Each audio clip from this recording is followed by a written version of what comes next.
Good morning, dear students. Today we will start with economics. Now, children, what is the meaning of economics? Economics means, children, you know that human needs are unlimited, but the resources available to fulfill these needs are limited. Mankind has to perform numerous types of economic and non economic activities to fulfill his needs. The social science, which studies about the economic activities of an individual and the society, is called economics. In other words, the study of economic activity performed by mankind is economics. Children, the purpose of my teaching this chapter is to introduce some basic concept relating to production, and this we do through the story of hypothetical village called Palampur. Hypothetical means imaginary. That means this village do not exist in reality but symbolizes the villages of India. Children, farming is the main activity in Palampur, whereas several other activities such as small scale manufacturing, dairy, transport, etc. are carried out on a limited scale.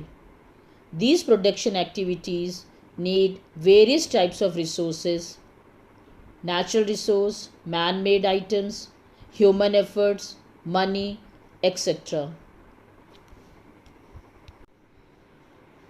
Now, children, let's see the description of village Palampur. Palampur is having an all-weather road connecting it to bigger village named Raiganj about 3 kilometers away, and there onwards to the nearest small town called Shapur. All kinds of vehicles visible on this road, from bullock carts to trucks.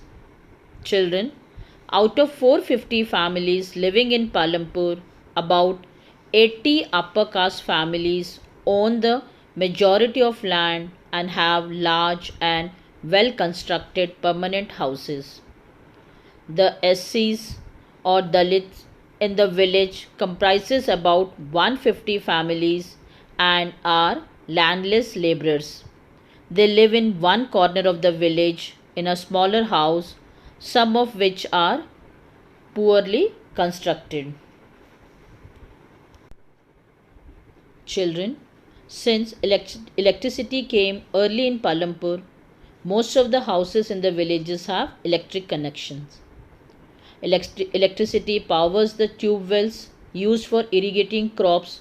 That means in the villages you will find tube wells because of electricity, which they use for irrigating crops, besides providing power for running small scale industries or manufacturing units and the other business activities in Palampur. Because of availability of the electricity, we can see small scale manufacturing units in village Palampur. The village has two primary school and one high school, besides a government primary health center and a private dispensary where the sick are treated. That means we have two primary school and one high school, one government primary health center and one private dispensary. Now, children, organization of production. Children, what is the main aim of production or what are its factors?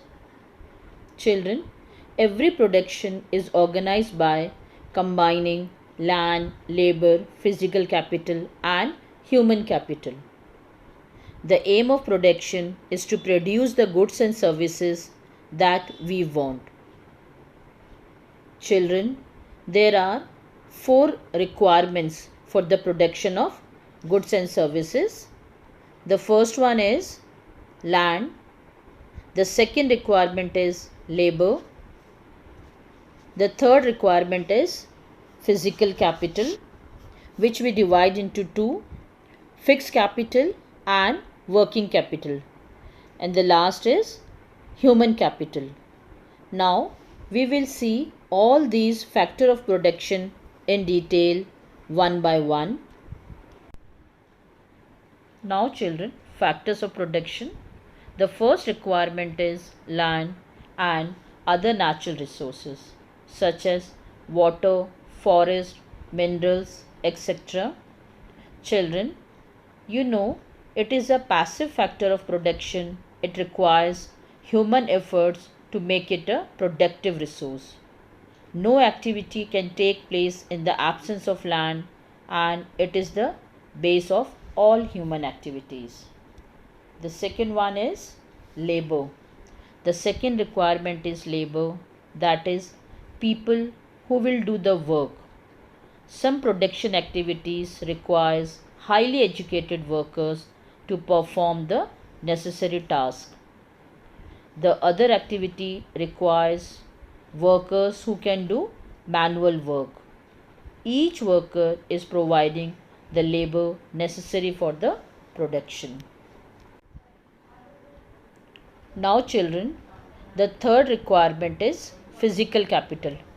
There are variety of inputs like machines, tools, raw materials and money required at every stages of production. It includes fixed capital and working capital. That means physical capital can be divided into two, fixed capital and working capital. Now children, what is fixed capital?